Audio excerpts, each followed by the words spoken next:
e agora a gente começa a gravar a aula aqui, mas como eu estava falando, a gente então começa aqui uma gama de estudos extremamente importantes, porque nós, quando falamos sobre doutrina, nós estamos falando sobre aspectos que não podem ser esquecidos ou deixados de lado, quando a gente tem um olhar amplo sobre o que significa entender vários temas doutrinários, sistemáticos, teológicos, bíblicos, exegéticos, que envolve a escritura como um todo.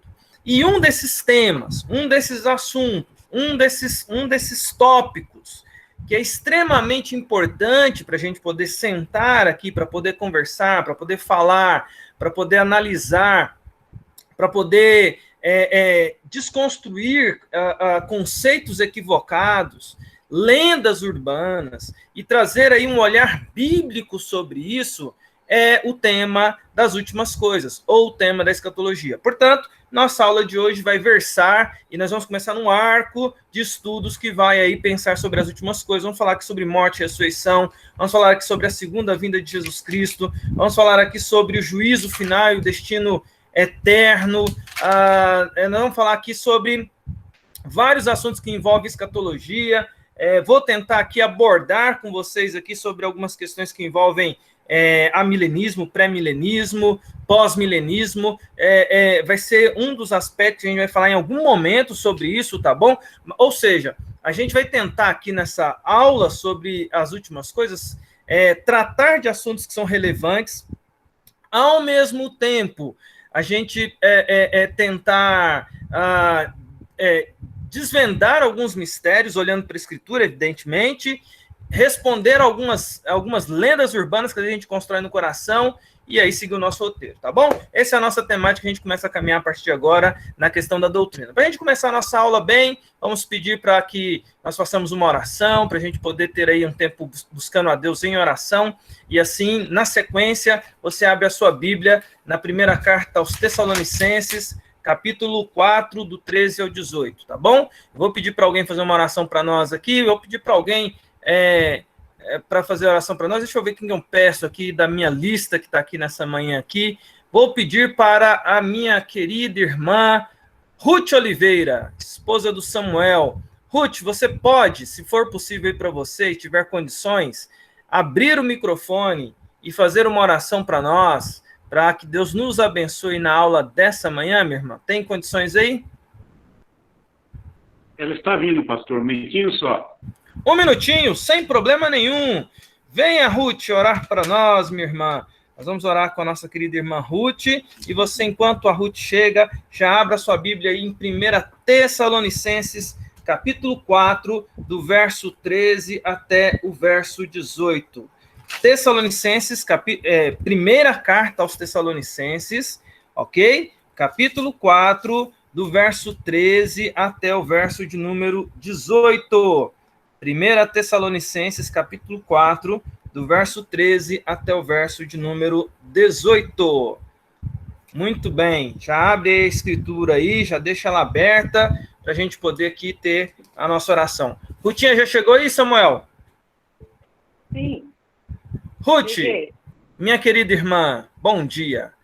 Ore para nós, minha querida irmã. Peça para Deus nos abençoar na nossa aula dessa manhã. Oremos, meus irmãos. Santo Deus e Pai, nós te louvamos, te bendizemos pelas nossas vidas renovadas na manhã desse dia, desse domingo que o Senhor nos dá tão abençoado. Agradecemos, ó Deus, pelo culto que já tivemos, pela tua palavra, Deus, que foi trazida pela manhã pelo reverendo Carlos. E agora, ó Pai, pela bênção que o Senhor também nos concede de estarmos presentes, mesmo que virtualmente, ó Deus, nessa classe, reunidos, para agora recebermos, ó Deus, os teus ensinamentos através do reverendo Alexandre. Sim. Conduza, ó Deus, pelo teu Espírito, para que ele possa estar falando aquilo, ó Deus e Pai, de que o Senhor tem para nos dar de ensinamento nesta manhã.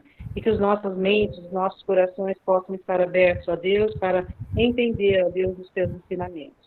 Fala-nos assim, ó Deus, ó Pai, nós te pedimos nessa hora e agradecemos por mais esta bênção da escola dominical, ó Deus, em nome e por amor de Jesus. Amém. Amém. Glória a Deus. Muito bem. Ok. Muito bem. Bom dia a todos. Quem está chegando aí, sejam todos bem-vindos. A gente está falando aqui sobre as últimas coisas e nós vamos então começar aqui a nossa aula. Abra a escritura então aí em 1 Tessalonicenses capítulo 4, do verso 13 até o verso 18, que diz assim, ó: Não queremos, porém, irmãos, que sejais ignorantes com respeito aos que dormem, para não vos entristecerdes como os demais que não têm esperança.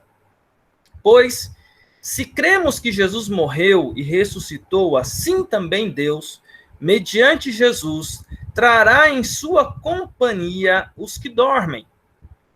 Ora, ainda vos declaramos, por palavra do Senhor, isto: nós, os vivos, os que ficarmos até a vinda do Senhor, de modo algum precederemos os que dormem. Porquanto o Senhor mesmo, dada a sua palavra de ordem, ouvida a voz do arcanjo e ressoada a trombeta de Deus, descerá dos céus, e os mortos em Cristo ressuscitarão primeiro. Depois, nós, os vivos, os que ficarmos, seremos arrebatados, juntamente com eles entre nuvens, para o encontro do Senhor nos ares, e assim estaremos para sempre com o Senhor. Consolai-vos, pois, uns aos outros com estas palavras. Amém. Meus irmãos, a doutrina das últimas coisas é certamente um assunto de extrema curiosidade para nós. Eu vou compartilhar aqui a minha tela aqui, porque eu gosto de ter aqui no meu estilo de aula, a gente escrevendo algumas coisas, e é o meu estilo, escrevendo e comentando algumas coisas com vocês. Então, eu vou compartilhar aqui a minha tela e escrevendo algumas coisas aqui que me chamam a atenção, né? Veja aqui, acho que vocês estão vendo a tela aí, tá? Tá todo mundo vendo, ok? Estão assistindo, estão vendo a tela? Então, a primeira coisa que a gente precisa falar aqui é que a doutrina que estuda as últimas coisas é chamada de escatologia, tá? Essa é a doutrina que estuda as últimas coisas. Essa é a doutrina que tem por missão analisar e estudar as últimas coisas. E eu acredito que todos nós, em certa medida, já pensamos nas últimas coisas, já tivemos algum tipo de curiosidade acerca das últimas coisas. Então, a doutrina que estuda as últimas coisas se chama escatologia, né? Do original que vem a palavra escatom, que é o estudo das últimas coisas. Vocês estão conseguindo ver aí, legalzinho aí? Escatologia, tá dando para ver? É estudo das últimas coisas, tá bom? Quando a gente está pensando aqui em falar sobre escatologia, nós temos em mente, meus queridos irmãos, uma perspectiva de que essa doutrina ou estudo dessas coisas é extremamente relevante para nós, porque certamente nós temos sido impactados por uma série de coisas que, de certa forma, nos faz pensar sobre isso. Por exemplo, e aí eu quero começar por aí. A gente vive num contexto de muitas lendas urbanas e, na verdade, de achismos com respeito a como que vai se dar o final das últimas coisas. Nós todos pensamos sobre isso. E quando eu falo de lendas urbanas, acabou se cunhando no ambiente teológico muita lenda urbana sobre o fim das coisas. Então, deixa eu começar por algumas coisas que eu já ouvi para chegar aqui em algumas coisas interessantes, tá? Por exemplo, quem não ouviu falar esses dias aí sobre a nuvem de gafanhotos aí, como sendo uma praga, né? A nuvem de gafanhotos aí, nuvem de gafanhotos, né? Aí teve redemoinho de fogo, né? Esses dias aí teve redemoinho de fogo subindo para o céu aí, e aí essas pragas que estão acontecendo aqui também, de Covid, essas coisas todas aí que estão acontecendo, tudo isso algumas pessoas têm falado como que sendo um sinal evidente de que isso tudo está mostrando para nós que assim, olha, agora tudo vai acabar, né? Se está vindo nuvem de gafanhotos, na época que teve a nuvem de gafanhotos vindo aqui, chegando no Brasil aqui, meu amigo, os brasileiros começaram a pensar assim, nossa,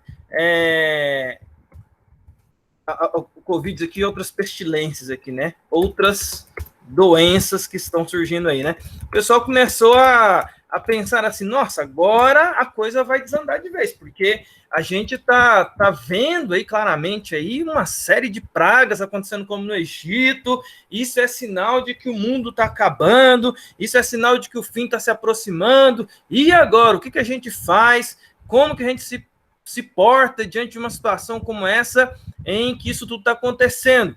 E é muito interessante, porque isso leva a outras lendas urbanas.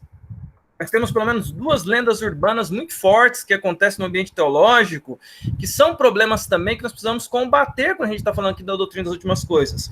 Uma dessas coisas é o aniquilacionismo, tá? E o universalismo. Aniquilacionismo e universalismo, tá? O aniquilacionismo é um pensamento também de lenda urbana, mas lenda urbana forte, bem teológica, e o universalismo também é de uma lenda urbana muito forte. Com isso, eu quero começar a nossa aula aqui hoje falando o seguinte, que essas doutrinas, que esses assuntos, são assuntos que sempre vêm à tona e que nos chamam a atenção. Pensar sobre as últimas coisas sempre é algo que nos chama bastante. Deixa eu só interromper aqui um pouquinho o compartilhamento para conversar com vocês aqui. Pensar sobre as últimas coisas é sempre algo que nos chama atenção, sempre gera no nosso coração, sempre gera na nossa mente dúvidas, sempre é um assunto que está em tona, sempre é um assunto que está em evidência, especialmente nesse ano que a gente teve esse Covid como uma situação atípica, né? Essa sensação de fim do mundo, e aí juntou com outras coisas que vão acontecendo, vão trazendo informações, vem na nossa mente, vem no nosso coração um sentimento de que as coisas estão acabando. Mas isso não é de agora. Sempre o ser humano tratou e pensou nessas coisas. Na verdade, eu estava lendo até o livro aqui que fala sobre a doutrina das últimas coisas, ele comenta algo extremamente interessante para a gente pensar aqui, que é a perspectiva de que se, por exemplo, nós não pensarmos no escatom, nas últimas coisas, no fim das coisas, o restante das doutrinas não tem sentido nenhum. Se a gente não pensar que tudo que a gente vive, a razão da nossa fé, do cristianismo, se não for pensando no fim das coisas, no final das coisas, não tem sentido, porque a perspectiva de tudo que envolve a doutrina, seja cristologia, soteriologia, pneumatologia, eclesiologia, todas essas doutrinas, criação, queda, redenção, consumação, tudo isso aponta para a mesma perspectiva, para o final. Aponta para a perspectiva do final. E isso tanto ocupou o coração das pessoas, e aí a gente já começa aqui, então, nesse aspecto aqui das lendas urbanas e até lendas teológicas urbanas, porque quando eu falo de lenda teológica urbana, teve gente que defende isso aí, e quando eu falo de lenda teológica urbana, a teologia não é uma coisa que só os teólogos discutem, tá? Onde que eu quero chegar com isso?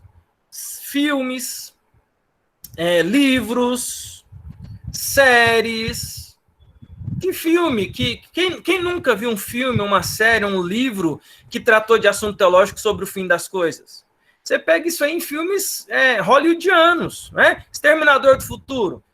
O começo do filme é sempre falando de um apocalipse ali que aconteceu, né? Você pega essa palavra apocalipse, ela é usada em vários aspectos. É uma coisa que está no coração do humano, essa perspectiva do fim. Você pega a ciência ela sempre está falando, olha, o planeta Terra, uma hora pode chegar ao fim. Aí eles falam, mas daqui a bilhões, mas vai chegar ao fim. Uma hora o sol deixa de funcionar. O fim é uma coisa que está sempre no coração do ser humano, e a teologia, ela sempre estuda essa perspectiva. Mas, por conta de ser um aspecto teológico, muitos falam sobre esse assunto e colocam conceitos dos mais variados. Por exemplo, 2 que são muito utilizados aí fora do ambiente cristão é o universalismo, e até alguns cristãos também acreditam nisso, e o aniquilacionismo. Começando por aí para a gente poder já começar a desmistificar algumas coisas para para a gente poder ir para o aspecto bem doutrinário aqui com vocês essa manhã. Vocês já ouviram falar sobre isso? Aniquilacionismo e universalismo? Alguém aqui já ouviu falar? Gente, olha só, uma coisa muito importante aqui. Eu sei que eu estou olhando aqui hoje aqui só para figurinhas aqui, né? Mas eu queria pedir, não precisa ser hoje, tá? Não precisa ser hoje, meus queridos irmãos, mas para as próximas aulas e não só para comigo, né? Quando eu tenho visto isso, né? Até o Mackenzie a gente teve abri um parênteses aqui, tá? O Mackenzie teve uma questão sobre isso esses dias atrás, conversando com os alunos, e a conversa foi assim com os alunos: olha, alunos, ninguém é obrigado a abrir a câmera, a gente não pode obrigar ninguém a abrir a câmera, mas, por favor, quem puder vir e abrir a câmera para participar junto com o professor, ajuda. É ruim o professor ficar ali o tempo inteiro falando só para fotos, né? Estáticas, é meio doloroso, né? Tem um vídeo na internet aí que passou esses dias de um professor que os alunos surpreenderam ele no dia lá, todo mundo abriu a câmera e ele ficou emocionado lá com as câmeras abertas, porque os alunos se prepararam para aquele dia para abrir a câmera. Como eu não pedi para abrir a câmera e nem posso obrigar ninguém a abrir a câmera hoje, às vezes não está daquele jeito maravilhoso para poder abrir a câmera, né? Sem problema, mas semana que vem, se puderem vir preparados para abrir a câmera, a gente tem uma interatividade maior, eu acredito que facilita também, facilita até para mim ficar vendo o rostinho de vocês, tá bom? É mais fácil para mim. A Priscila aí já bondosa, já abriu a câmera, né? Eu agradeço, viu, Priscila? Porque ficar olhando só para as letrinhas vai dando uma hora que a gente... Estamos no carro, pastor. Tá no carro aí? Estamos no carro vindo da igreja. Olha o meu amigo Edu aí, ó. É bom ver vocês, gente. A gente sente saudade também, apesar de que a gente está se encontrando na igreja, mas é bom ver vocês também. Quem puder abrir depois, ou abrir e acompanhar a aula com a câmera aberta, ajuda bastante também esse professor aqui que está com vocês aqui nessa manhã, tá bom? Me ajuda aí, ó.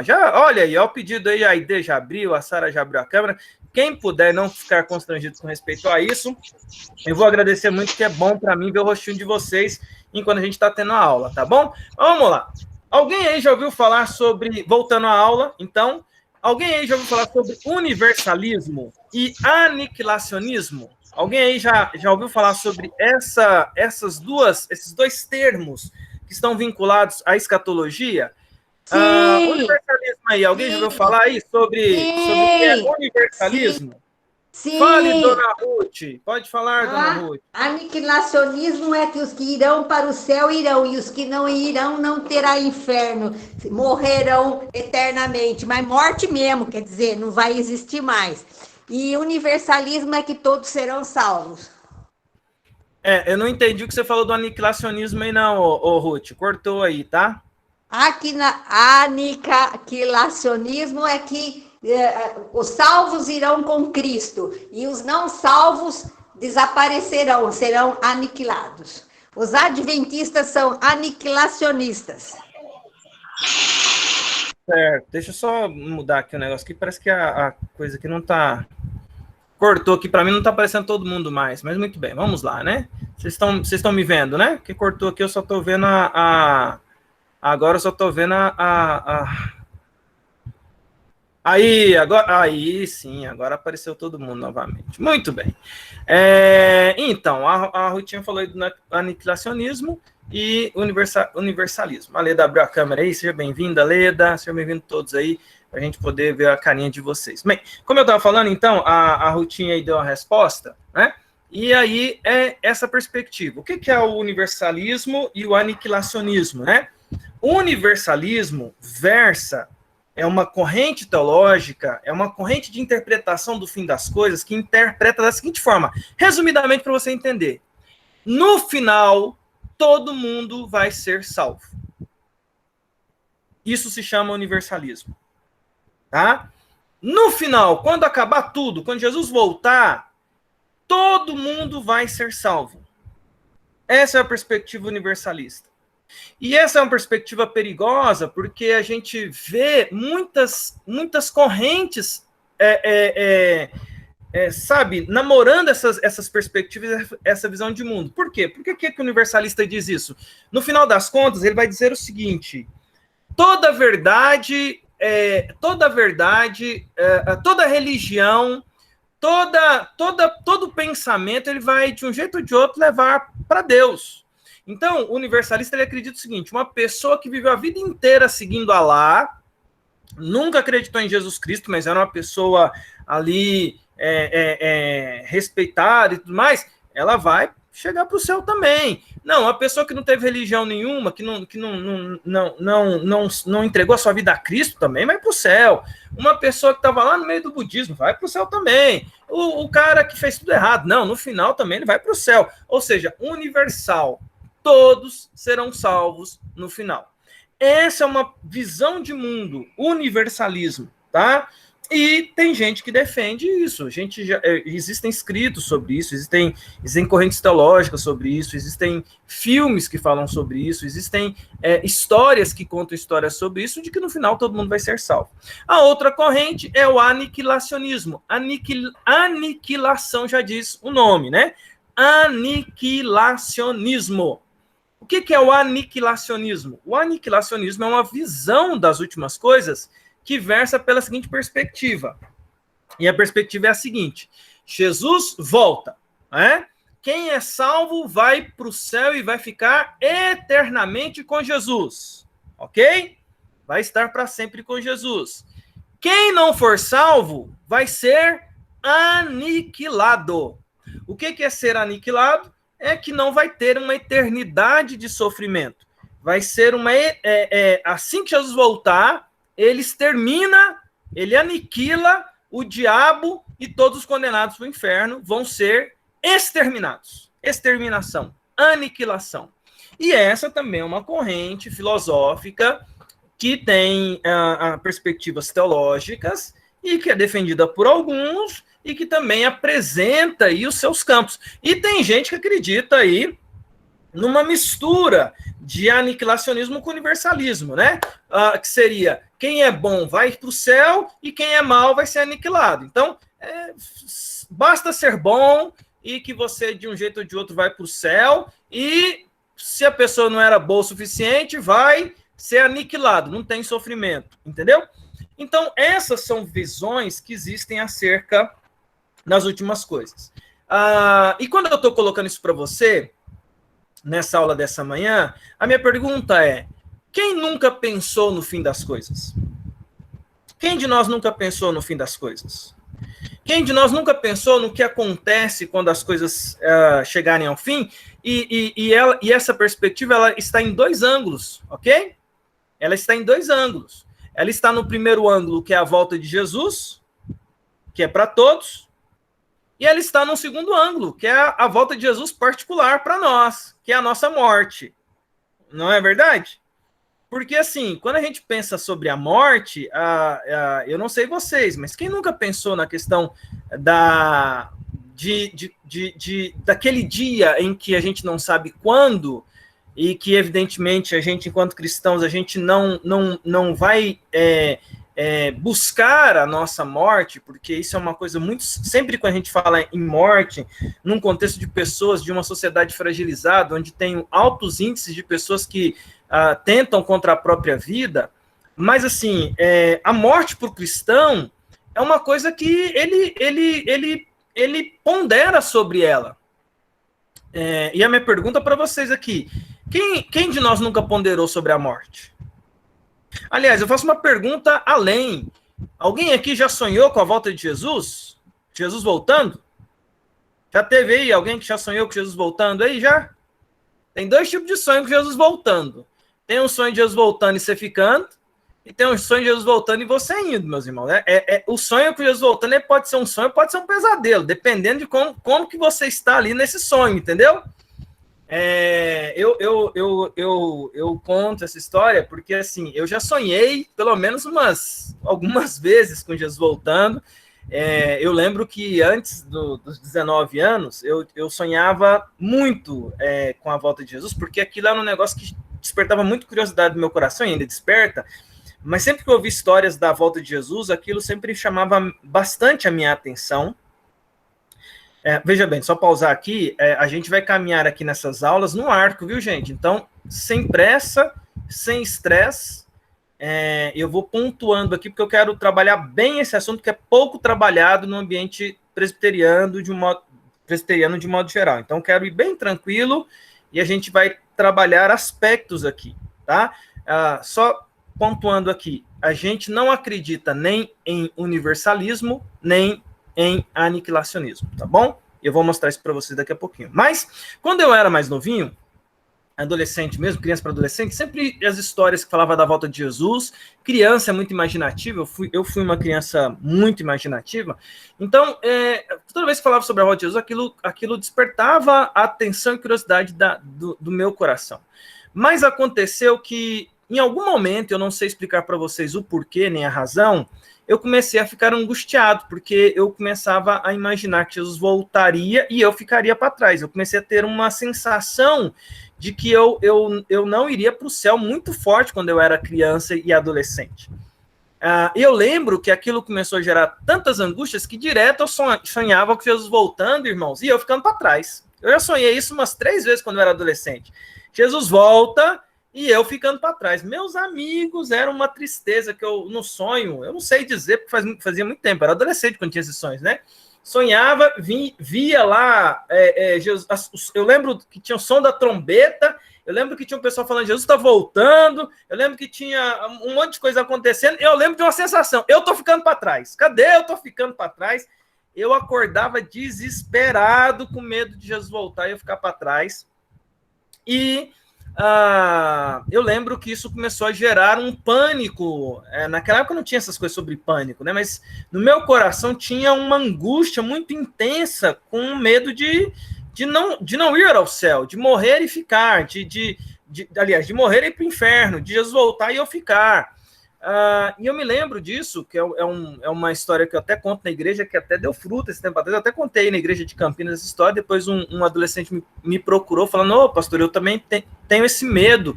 Que bom saber que Deus tirou esse medo do seu coração, porque eu vou ficar mais tranquilo agora, sabendo que Deus vai tirar do meu coração também. Mas eu tinha esse medo no coração, que ninguém sabia, enquanto adolescente, de ir para o inferno.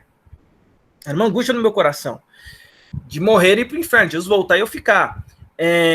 E aí, um dia num culto, um pastor pregando, estava na igreja presbiteriana, e no final do culto, isso aconteceu lá em Goiás, no final do culto ele pegou e falou assim: porventura, depois da pregação, alguém aqui tem alguma coisa no coração, algum medo que você quer pedir para Jesus tirar do seu coração, alguma coisa que te incomoda, que te traz tristeza, que te traz angústia, né? Eu lembro que aquilo veio direto para mim. Eu falei: eu tenho medo, um medo terrível no meu coração. Eu já entreguei minha vida para Jesus, eu sou cristão, mas eu tenho medo de ir para o inferno, que é um negócio que me incomoda, que me angustia. E aí ele chamou a quem tinha medo, quem queria perder esse medo, para que fosse lá na frente da igreja. Naquela época isso acontecia muito, em algumas igrejas presbiterianas, lá em Goiás isso acontecia bastante. E ele fez esse desafio na igreja presbiteriana lá, Bom Pastor. Eu lembro que eu estava lá no fundão da igreja, e eu lembro que eu atravessei, fui lá para frente, porque essa era uma coisa que me incomodava. Irmãos, já contei essa história na IP Camp, num dos cultos aí que eu preguei. Quando terminou a oração, foi impressionante, porque eu não sei como vocês lidam com sentimentos e como você lida com o seu coração, mas eu costumo vistoriar o meu coração. O que é vistoriar o coração? Eu consigo olhar para o meu coração e ver o que tem ali, sentir o que tem ali. Coisas boas e ruins com as quais eu luto, coisas boas que eu procuro melhorar. Eu consigo ter ali um olhar sobre o meu coração. Eu não consigo olhar o coração de ninguém, mas o meu eu consigo olhar. E Deus olha o meu coração e eu consigo ver o meu coração também. Mas eu lembro que o medo que era no meu coração era uma coisa que me incomodava muito. Entende? Porque eu sentia ele. E depois desse dia que eu fui na frente, pedindo para Deus me libertar desse medo de ir para o inferno,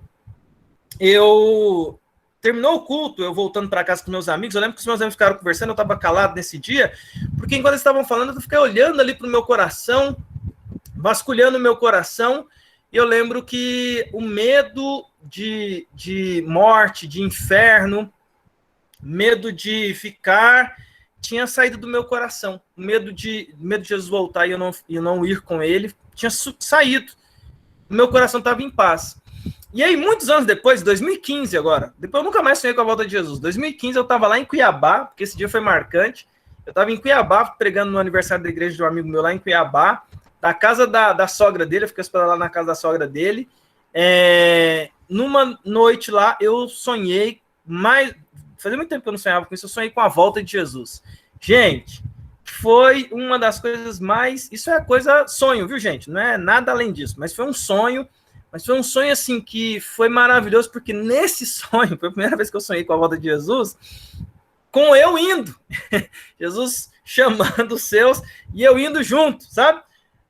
Gente, eu não sei explicar o que foi, porque eu vi coisas lá que no sonho eu não sei nem dizer como é que era, mas eu sei que foi uma sensação maravilhosa. Eu lembro que eu acordei dando glórias, eu acordei assim emocionado, chorando, eu acordei feliz, eu acordei uma sensação assim de êxtase no meu coração. Eu nunca contei isso para ninguém, contei uma outra vez, mas eu nunca esqueci essa sensação de 2015 de ter experimentado a volta de Jesus e ter desfrutado de ir para estar na companhia dele. Com isso, eu estou querendo trazer para vocês aqui essa perspectiva no seguinte aspecto. Nós somos a igreja que, quando fala do fim das coisas, quando fala da escatologia, fala com o olhar da esperança. Nós somos aqueles que devem ter essa perspectiva. Eu não sei se a Priscila ali está olhando para o céu, mas a perspectiva é da Priscila ali, ó. Nós somos o povo que olha para o céu aguardando a volta de Jesus, porque assim ele nos prometeu. Então vamos caminhar aqui para a gente poder ver textos que falam sobre isso e a gente começar a trabalhar aqui a nossa temática sobre algumas perspectivas que me chamam a atenção para a nossa análise aqui. Atos, capítulo 1, versos 10 e 11. Alguém lê para nós aí. Atos, capítulo 1, verso 10 e verso 11. Abra para nós aí, quem encontrar, pode ler para nós aí. Atos, capítulo 1, versos 10 e 11. Quem encontrou, pode ler. E estando eles com os olhos fitos no céu, enquanto Jesus subia, eis que 2 varões vestidos de branco se puseram ao lado deles e lhes disseram: varões galileus, por que estáis olhando para as alturas? Esse Jesus que tem entre vós foi assunto ao céu, virá do modo como o ouvistes subir. Olha que coisa linda! Esse Jesus que foi assunto aos céus... Esse Jesus que foi assunto aos céus virá do modo como viste subir. Nós somos o povo da esperança que aguarda a volta de Jesus. E a Igreja de Campinas tem uma coisa muito bonita quando ministra a Santa Ceia, e nos cultos sempre termina dizendo: Maranata, vem Senhor Jesus. O Maranata é uma expressão de um anseio do coração que nós temos pelo retorno de Jesus. Nós somos o povo que anseia pela volta de Jesus. Por isso, a doutrina das últimas coisas deve ser uma doutrina estudada, entendida, mas mais do que isso, meus irmãos, amada por nós. Porque tudo que a gente estudou até aqui sobre doutrina, até esse momento, aponta para essa perspectiva do escatom de Deus. O escatom de Deus é a volta de Jesus. Então, eu só vou organizar agora, então, o pensamento para a gente poder, eu vou compartilhar aqui com vocês, para a gente poder caminhar aqui, quem quiser anotar, ir anotando aqui algumas perspectivas interessantes sobre essa questão do escatom. Então, falamos aqui sobre o universalismo e sobre o aniquilacionismo, que são doutrinas que nós não adotamos como doutrinas para a nossa perspectiva. Eu vou caminhar aqui sobre 3 bases para a gente poder analisar aqui. Eu vou apagar isso aqui agora, tá bom? Sobre 3 bases para a gente poder pensar aqui a nossa aula aqui a partir de agora, tá? A primeira base é que nós vamos analisar aqui a partir de agora a morte e a ressurreição, tá bom? A morte e a ressurreição. A segunda base que nós vamos estudar nas nossas aulas sobre a doutrina das últimas coisas é que nós vamos estudar aqui também a segunda volta de Cristo. E a terceira base que nós vamos estudar aqui nas nossas aulas é o juízo final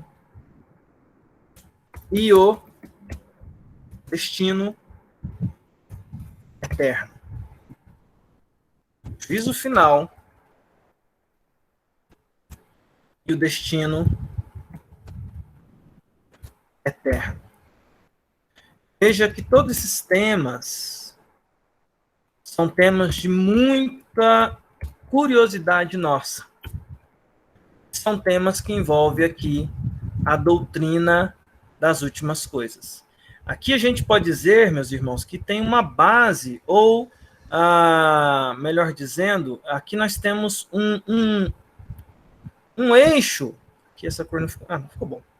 Aqui nós temos um eixo de assuntos que, se a gente compreendê-los bem, se a gente tiver uma boa perspectiva desses assuntos, nós vamos conseguir ter uma boa compreensão do que acontece, né? E a primeira coisa que a gente precisa compreender bem, que é muito mal explicada, a primeira coisa que a gente precisa analisar bem, que precisa ser bem entendida por nós, é o que acontece na nossa morte e como se dá a ressurreição, né? Como se dá a ressurreição? O que acontece na nossa morte, olhando para a Escritura, e como se dá a ressurreição. Certamente, falar sobre morte é um dos assuntos mais importantes para nós, enquanto cristãos, porque a gente tem aqui perspectivas, nós temos conceitos, nós temos lendas também sobre a questão da morte, nós temos achismos, até porque o que acontece de fato, de verdade, acerca da questão da morte? Ninguém nunca voltou de lá para dizer para nós sobre como é, no sentido tácito, né? E aqui eu quero até dizer uma coisa importante para vocês aqui sobre essa questão de pensar aqui sobre a morte. O nosso parâmetro, o nosso único parâmetro para analisarmos a questão da morte é o parâmetro da Escritura, tá bom? Olha aqui os textos que eu estou colocando aqui, que falam sobre esse tema para nós aqui, que é extremamente relevante, tá bom? Extremamente relevante aqui, ó. Por quê? Eu preciso dizer uma coisa importante para vocês. Quem nunca ouviu falar daqueles livros, eu não sei se é a Rutinha que gosta de ler tudo, de vai atrás de tudo, aí sabe de tudo, tudo a Rutinha sabe um pouco, né, Rutinha? Vou te falar para você, como diz um amigo meu, vou te falar para você. Eu não sei se a Rutinha já olha assim, você aí. Espero que não tenha lido. Mas a Rutinha Castelo Novo. Mas assim, tem um livro que fez muito sucesso aí, vários livros fizeram muito sucesso, né? Há uns tempos atrás, sobre essa questão aí de... Oh, Jesus, espera aí, deixa eu só organizar aqui. Espera aí, só um instante. Deixa eu diminuir aqui um pouquinho mais, aqui, acho que vou precisar diminuir a fonte aqui. Espera aí, só um instante, gente. Agora aqui, organizo aqui. E vem para cá. Estão vendo aí? Legal? Estão conseguindo ver? Muito bem. Aqui tá. Um livro que saiu uns tempos atrás, que era A Divina Revelação do Céu e a Divina Revelação do Inferno. Era alguma coisa assim. E o autor do livro, segundo ele mesmo narra, teve uma revelação aonde ele foi levado ao inferno e lá ele viu como é que o inferno funciona, como que o inferno como que o inferno é organizado, como que tem aí como que é a realidade do inferno, que é como um corpo, que tem um coração, lá no coração é onde as almas entram para o inferno, não sei o que lá, e ele teve uma revelação do que é o inferno. Meus irmãos, e ele escreveu um livro sobre isso. Sendo bem sincero com vocês, não acredite nesse tipo de coisa, né? Uma experiência, ela é extremamente subjetiva do que é aquilo que é a realidade. E fora que essa experiência pode ser extremamente carnal, fora que pode ser fruto de engano do coração pecaminoso e das trevas. Mas esse cara que escreveu o livro lá, Divina Revelação do Céu e Divina Revelação do Inferno, aí depois que ele foi no inferno, aí viu lá como é que o inferno era, aí ele depois teve uma segunda revelação de como que era o céu, e ele descreve como que é o céu, e não sei o que lá, e tal. E certamente esse assunto é um assunto que gera muita curiosidade, porque o que acontece de fato? O que acontece quando a gente morre? Veja bem que, enquanto seres humanos, que nós somos, cada um tem as suas experiências próprias, ok? Por exemplo, a primeira vez que você entrou num cinema, cada um viu, cada um teve as experiências e sensações próprias, né? A primeira vez que você recebeu um título, um diploma, ou conquistou alguma coisa que era muito sonhada por você, aquelas sensações, aquela experiência, aquele fato da sua vida, veja que ele é muito particular, você não consegue transpor, por mais que você escreva, por mais que você detalhe, por mais que você compartilhe, existem sensações, experiências que elas são muito únicas e particulares e próprias. Eu confesso para você que essa é uma coisa que me chama muito a atenção, e quando eu falo que me chama muito a atenção, a gente, por ver num contexto em que, volto a frisar sobre isso, em que a gente vive, inclusive setembro é mês amarelo, né, em que as pessoas recorrem à morte e cometem um ato cabal de dar fim à própria vida, como uma válvula de escape para um sofrimento de vida, eu não concordo com isso. Sei que é um drama que alguns corações ocupam. Eu escrevi minha tese de mestrado ano passado falando sobre isso e me assustei com a pesquisa de que mais de 60% das pessoas, da população mundial, de 7 bilhões de pessoas, uma estatística que é feita por projeção, mais de 60% das pessoas já pensaram em algum momento sobre suicídio.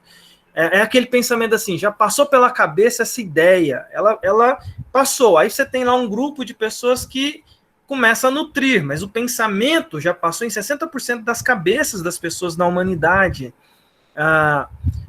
Portanto, é um assunto muito delicado quando eu trago aqui para vocês aqui e tento dissociar, porque uma coisa é essa perspectiva distorcida, pecaminosa, destrutiva, autodestrutiva, descontrolada, péssima, que envolve traumática, trágica, que é a questão do suicídio e todas as consequências. Isso não está no meu escopo de pensamento aqui. Essa é uma coisa. Outra coisa é eu, enquanto cristão, analisar a perspectiva da morte pelo ângulo que ela é uma realidade. Ela é uma coisa que uma hora ou outra vai bater na minha porta. Que esses dias de pandemia têm nos feito pensar sobre isso. Que, como muitos dizem, né, é uma senha que que todo mundo tem, é uma fila que a gente está, uma senha que a gente tem, que uma hora vai ser chamado, e não tem jeito, você vai ser chamado. Então, nós, enquanto cristãos, no nosso escopo de estudo, estudamos tudo, inclusive o que a Bíblia diz sobre a morte. Agora, fazendo as separações, tirando toda essa parte pecaminosa, que é uma interpretação errada de algo que não deve ser visto pela perspectiva dessa tragédia de eu buscar com as minhas próprias mãos, mas olhando pela perspectiva de finitude, de algo que acontece, e de ter no coração, ok? Aí, essa perspectiva que eu quero destacar com vocês. Como redimido, alguém que é salvo em Jesus, como alguém que ama Jesus, como alguém que anseia estar com Ele. Eu olho para a Escritura e vejo que os cristãos do passado, eles viam a morte com uma perspectiva redimida, no sentido de que nós precisamos olhar para ela numa perspectiva de interpretar, de analisar, e para o cristão, ela é o momento em que você vai para sempre estar diante de Deus. E essa é uma experiência única. Essa é uma experiência que não dá para comunicar. É uma experiência que só quando acontecer com você, no dia que Deus determinou para que isso aconteça, você, na sua mente, na sua visão de todas as coisas, vai fazer essa transição.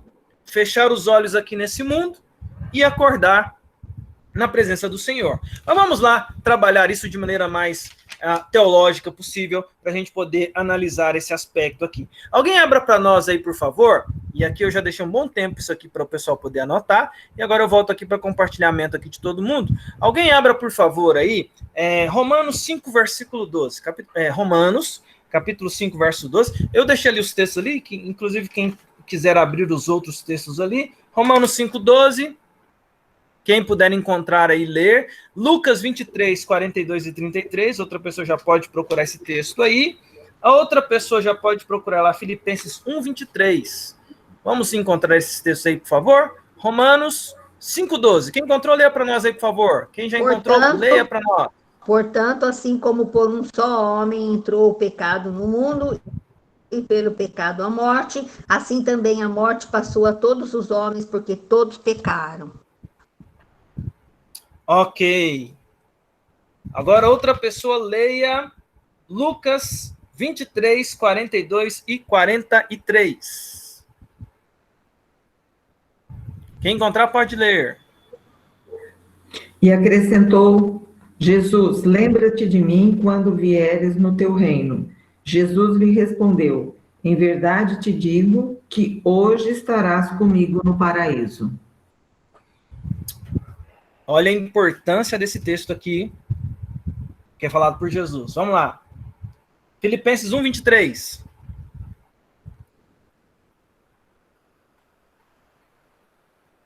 Vamos lá? Filipenses 1, 23. Filipenses 1, 23. Vamos lá, minha gente. Cadê meu povo? Ora, de um e outro lado, estou constrangido, tendo o desejo de partir e estar com Cristo, o que é incomparavelmente melhor. Olha só, partir e estar com Cristo, que é incomparavelmente melhor. Veja como esses textos são importantes para nós cristãos, porque a nossa perspectiva ela é diferente. Veja, a Adriana colocou aqui um comentário, né? Abriu o coração aqui, e a gente precisa fazer a separação dessas duas coisas, né? Nós, cristãos, pensamos, sim, na questão da morte, mas a gente interpreta ela teologicamente. O Espírito Santo nos conduz a olhar isso tudo, porque a gente tem que olhar isso tudo. A gente vive um contexto tão complicado que falar sobre esse assunto, o nosso coração é tão pecaminoso que o contexto nosso de pecado nos faz ter interpretações equivocadas. Então, de verdade, irmãos, o suicídio é a pior escolha, porque não tem nada a ver com esse propósito de Deus. Deus é que deu a vida e Deus que tira. O nosso anseio não é para tirar a nossa vida. O nosso anseio é encontrar com Jesus naquele dia que ele determinou, tá? Dizendo isso, deixando claro esse ponto aqui, que é muito importante, mas eu preciso falar desse assunto. Vamos lá. 1 Coríntios, capítulo 15. A gente tem alguns trechos aqui que são cumpridos. Deixa eu ler aqui com vocês. 1 Coríntios, capítulo 15. Tá bom? Primeira carta aos corintianos. Os corintianos sempre aparecendo aí como qualquer assunto, os corintianos eles têm que ser falados aqui, porque eles deram trabalho para Paulo aqui na questão da escritura. Vamos lá. A partir do versículo, deixa eu anotar aqui os textos que eu li aqui, o 1 Coríntios capítulo 15, ele é todo um compêndio que fala sobre a volta de Jesus. Mas deixa eu ler alguns trechos aqui com vocês, tá bom? Do 35 ao 38, diz assim, ó. Mas alguém dirá, como ressuscitam os mortos? E em que corpo vem? Insensato. O que semeias não nasce se primeiro não morrer. E quando semeias, não semeias o corpo que há de ser, mas o simples grão, como de trigo ou de qualquer outra semente. Mas Deus lhe dá corpo como lhe aprouve dar, e a cada uma das sementes o seu corpo apropriado. Nem toda a carne... só até aí, né? Até o 38. Agora 42 e 44. Pois assim também é a ressurreição dos mortos. Semeia-se o corpo na corrupção, ressuscita na incorrupção. Semeia-se em desonra, ressuscita em glória. Semeia-se em fraqueza, ressuscita em poder. Semeia-se corpo natural, ressuscita corpo espiritual. Se há corpo natural, há também corpo espiritual. E 51 a 53. Eis que vos digo um mistério, nem todos dormiremos, mas transformados seremos todos. No momento, no abrir e fechar de olhos, ao ressoar da última trombeta, a trombeta soará, os mortos ressuscitarão incorruptíveis, e nós seremos transformados. Porque é necessário que este corpo corruptível se revista de incorruptibilidade e que o corpo mortal se revista de imortalidade. O que nós temos a falar aqui sobre corpo e ressurreição? A primeira coisa que a gente tem quando pensa sobre doutrina das últimas coisas é a realidade da morte como um assunto real para nós pensarmos sobre ele. E o que acontece, então, quando a gente morre? Há uma separação. A própria questão da morte é uma coisa que traz separação. Isso aqui, gente, é um dos assuntos mais legais para falar sobre escatologia, gente, porque isso aqui é muita dúvida de todos nós. O que acontece quando a gente morre? Bem, biblicamente, teologicamente falando, o que acontece? Tá? Pensamento reformado aqui para vocês.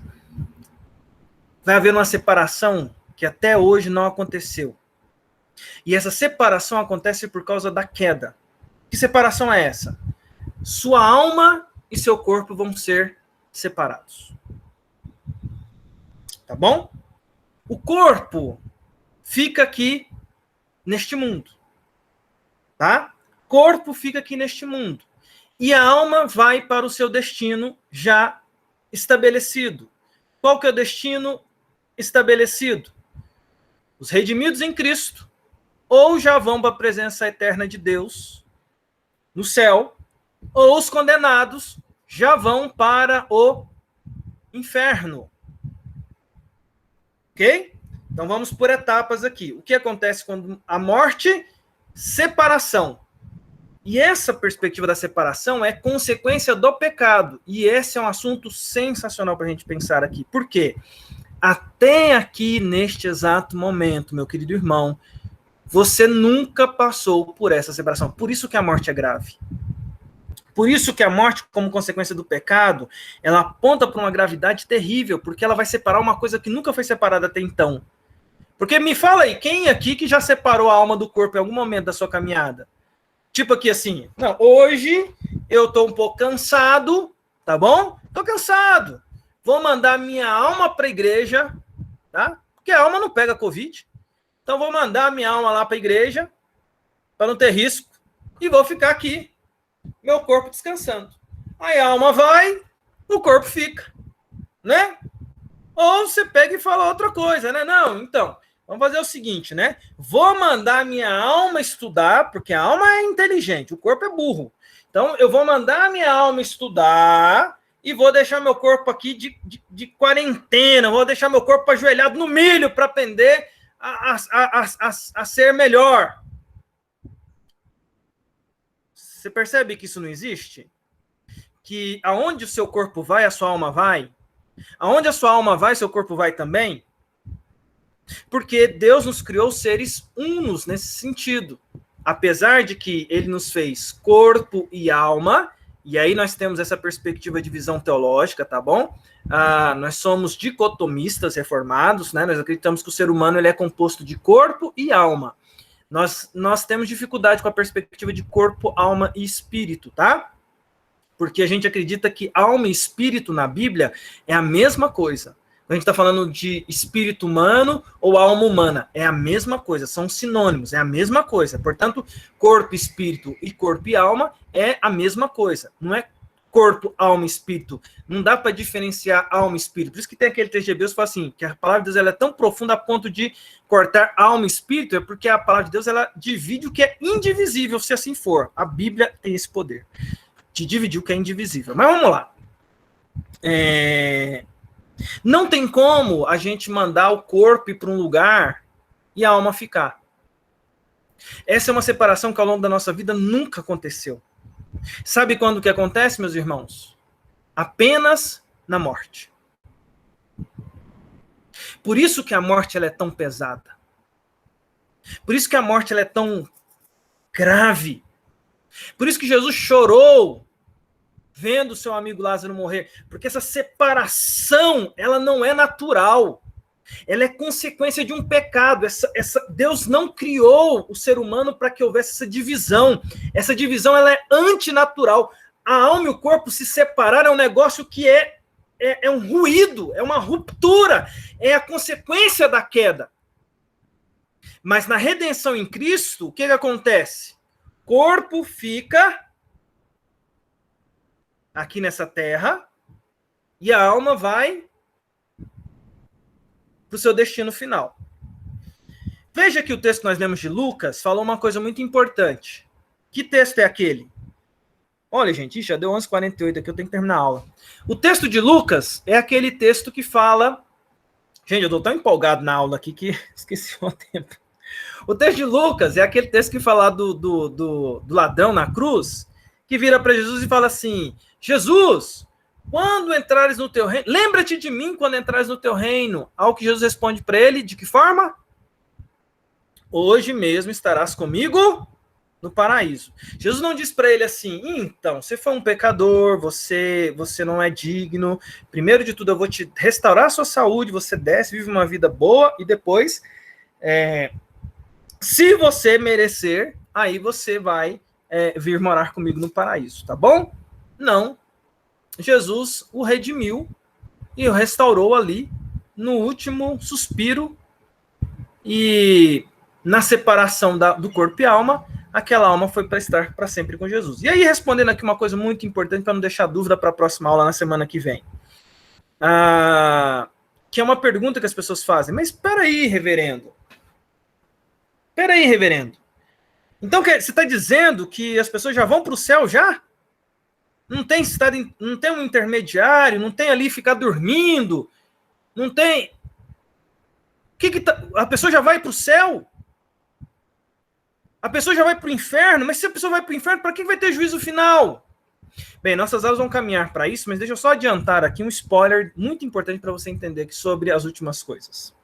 E a gente vai chegar lá nisso aí, tá? Por que a gente aguarda a volta de Jesus? E inclusive aqueles que estão no céu aguardam a volta de Jesus. Porque todos aguardam a ressurreição.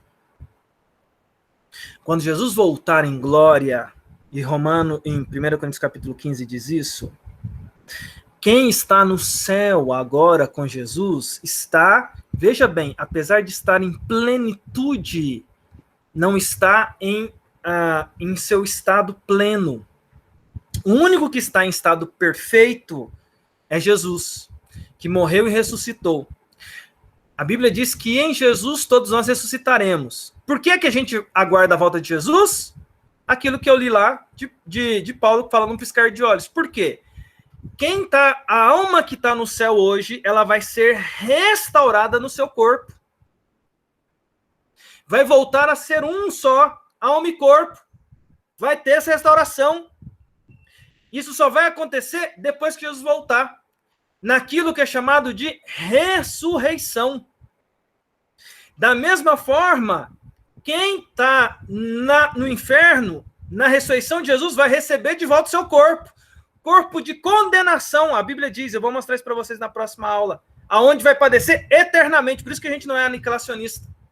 E o que acontece quando Jesus voltar, depois da volta de Jesus na ressurreição? Novo céu e nova terra. Corpo e alma juntos, restaurados. Então, a alma de quem está no céu aguarda reencontro com seu corpo e restauração e ressurreição. E aí esses vão viver no novo céu e na nova terra. E quem for para o inferno ainda não é o pior lugar. A Bíblia diz que o inferno vai ser lançado no lago de fogo, que é o lugar preparado para o diabo, seus anjos e os condenados. Então tem um lugar pior ainda, que a Bíblia diz no livro de Apocalipse, que é o lugar que só vai receber essas pessoas após a volta de Jesus. Portanto, a coisa é ainda mais profunda do que às vezes a gente parar para analisar, mas sim, a Rutinha está falando, o sofrimento eterno, o sofrimento, como diz lá, né? Aquele verme que nunca morre, que fica ali corroendo o corpo de uma pessoa que está lá num corpo de condenação eterna. Estudar as últimas coisas, irmãos, é estudar uma das doutrinas mais importantes, porque fala de eternidade. E eu gosto muito do C.S. Lewis quando fala sobre isso. Ele fala lá na Cartas do Diabo ao Seu Aprendiz, que é uma carta imaginativa. Ele fala sobre isso lá nas Crônicas de Nárnia, C.S. Lewis, sobre a visão dele sobre a volta de Jesus. Então, são coisas muito interessantes. Mas, meu tempo aqui já foi, tá bom? A gente vai continuar isso na semana que vem. Espero ter aí despertado curiosidades acerca desse assunto. A gente continua falando sobre morte e ressurreição na próxima aula, no domingo que vem. É um assunto importantíssimo. Chame as pessoas para poder participar da nossa aula, porque essa aula é aquela aula que nós, cristãos reformados, precisamos ter para pensar sobre assuntos aqui que são extremamente necessários para a gente ter uma segurança e um bom conhecimento do que acontece com a volta de Jesus. Inclusive, isso é muito importante também para esses dias de pandemia que ainda não se encerraram, porque a gente tem visto, né, com preocupação e anseio, as dificuldades que todos nós temos passado por conta de várias mortes que aconteceram, né, mortes inclusive de cristãos, de pastores. Então, a gente precisa pensar sobre isso com seriedade e com muito zelo, trazendo a mensagem da esperança que Cristo nos dá, inclusive sobre esse assunto, que é um assunto tão importante e difícil, mas extremamente necessário e de muito conhecimento. Tá bom? A gente vai encerrar por aqui. Vou fazer uma breve oração. Na verdade, eu vou pedir para a doutora Sara, que está aí, atenta, fazer essa oração para nós, e aí a doutora Sara orando, a gente encerra a nossa aula dessa manhã, e aí fica livre o microfone depois que a doutora Sara orar, para quem quiser falar alguma coisa, tá bom? As perguntas, quem quiser deixar perguntas aqui, deixa, aí a gente vai tentar responder ao longo das próximas aulas, tá bom? Doutora Sara, ore para nós, por favor. Sim, vamos orar. Senhor, te agradecemos por esse dia, por essas palavras tão maravilhosas que vêm de ti, Senhor, que nos animam, sabendo que, apesar de tudo, de todas as coisas, o controle nunca saiu das suas mãos. Sim. Nós agradecemos muito, em nome de Jesus, por essa bênção, de podermos conhecer a tua palavra, aprendermos com ela, Senhor, e colocarmos em prática, levando aqueles que ainda não conhecem e que sofrem pensando na volta de Jesus. Para nós é um motivo de tanta alegria. Nós te agradecemos muito por isso, Senhor, e te pedimos, fica conosco, prepara-nos, põe o nosso pé no seu caminho, Senhor, para que a gente possa te servir hoje e sempre. Fica conosco, perdoa as nossas faltas, em nome de Jesus, e por amor de Jesus que nós oramos. Amém. Amém, glória a Deus. Doutora Sara, muito obrigado. Meus queridos, muito obrigado. Obrigado a todos aí pela participação. Se alguém quiser falar alguma coisa, fiquem à vontade. Olha só, tem uma moça bonita aí que abriu a câmera aí, ó, Patrícia Santos aí, ó, tá olhando aí, ó, pra gente. Alguém quer falar alguma coisa aí? Renê, Leda, bom domingo a todos, muito obrigado. Eu quero aqui agradecer a presença de todos que estão aqui nessa aula aqui, Adriana Beatriz, Aide, a Ara, Berenice, Eládio, Eliana, Uda, a Leda que eu já falei, Marcelão, Patrícia, Priscila, Renê, Ruth Castelnovo, Samuel Oliveira, doutora Sara, Terezinha e Wanda. Muito obrigado a todos que participaram aqui dessa aula nessa manhã. Se alguém quiser fazer algum comentário, fique à vontade, porque a gente está aqui livre agora, a nossa aula acabou, continua na semana que vem. Bom domingo a todos, doutora. Aqui o recadinho aqui da Leda, muito importante, interessante, muito